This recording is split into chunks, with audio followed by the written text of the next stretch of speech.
Dallas is now connected to a very unusual murder case involving a little boy's death at a Kansas water park. The lead designer of a Schlitterbahn waterslide in Kansas City was arrested last night on a second-degree murder charge at DFW Airport. John Schooley had just arrived from China when marshals took him into custody and brought him into the Dallas County Jail. He is one of 3 park officials charged for the death of a 10-year-old boy at Schlitterbahn in 2016.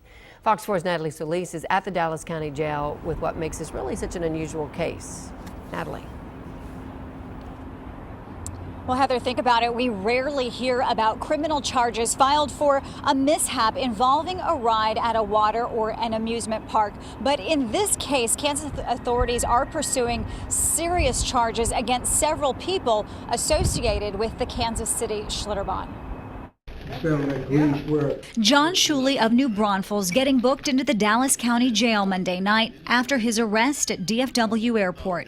The 72-year-old suspect was the lead designer for the 17-story water slide named Verrückt, German for insane, at the Kansas City Schlitterbahn, a family-owned company.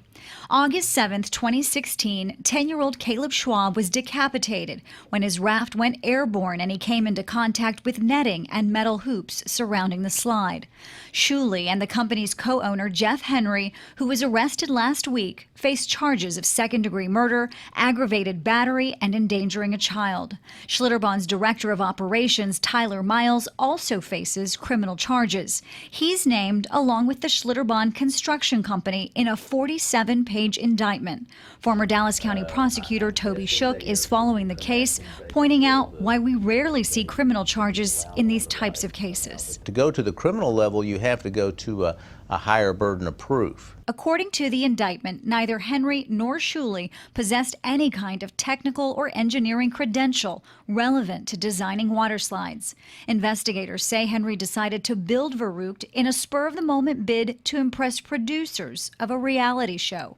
And when it comes to injuries on Verrückt, the indictment claims Schlitterbahn covered up similar incidents. If there's evidence that patrons had already been injured prior to this because of the design and they didn't change the design, that'll go back to the prosecution side to show, hey, they knew the risk was there and they kept going forward because they wanted to make money. In a statement, Schlitterbahn says it's fighting these charges aggressively. The company denies that anyone concealed or tampered with evidence and says Tyler, Jeff, and John are innocent and we run a safe operation. Now, a Schlitterbahn spokeswoman also points out that Schlitterbahn has received accolades for its safety in the water park industry, and she says they have served millions of people over the last 40 years. Schooley, who did make his way here to the Dallas County Jail, he is expected to be returned to Kansas City for an appearance before a judge. Heather.